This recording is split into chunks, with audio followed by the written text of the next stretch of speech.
আপনি কে? আপনি কে?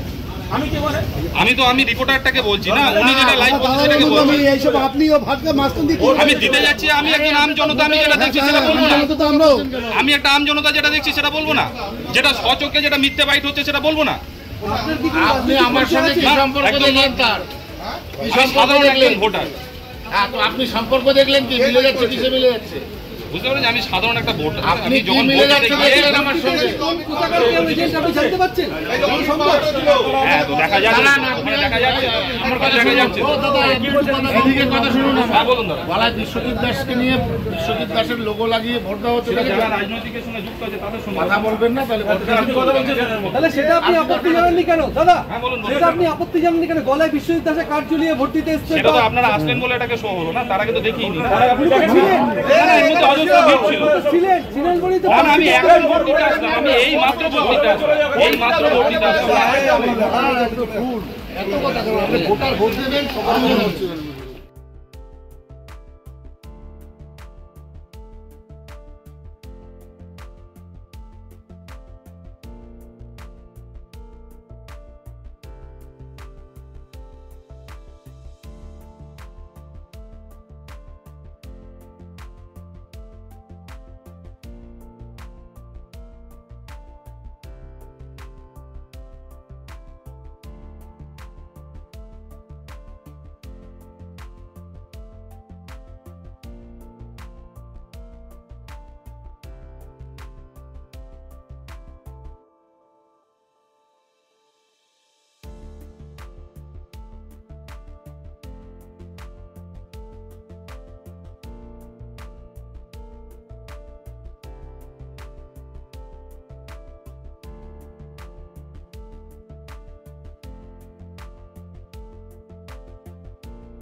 আমাদের অভিযোগ একটাই, 2 ঘন্টা ধরে তৃণমূলের হারমাদার সাথে আমাদের এজেন্টরা লড়াই করেছে। আমরা যখন জানতে পারলাম এখানে এজেন্টকে হুমকি দেওয়া হয়েছে, হুমকি দেওয়ার সাথে আমাদের এজেন্টকে তুলে নিয়ে যাওয়া হয়েছে, তাদের ফোনে পাচ্ছি না। তার পরিবারের লোক আসছে, এজেন্টের পরিবারের লোক আসছে, তার বাবা মা আসছে, তার বাবা মা তাদের সাথে কথা বলবে। এই যে তার মা এসছে, এজেন্টের মা এসছে, কিছু হয়নি। হ্যাঁ আমরা এজেন্টের ফোনে পাচ্ছি না এজেন্টকে আমরা।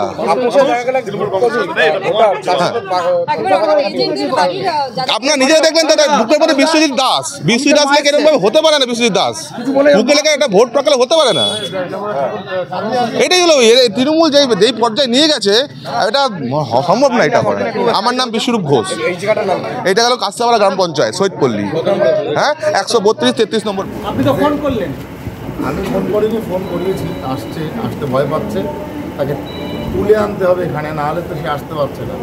রাস্তার মধ্যে এতই বিপজ্জনক, পরিস্থিতিটা ভয়ানক। এভাবে ভোট হচ্ছে, কিভাবে ভোট হচ্ছে? চলুন এবার চলুন।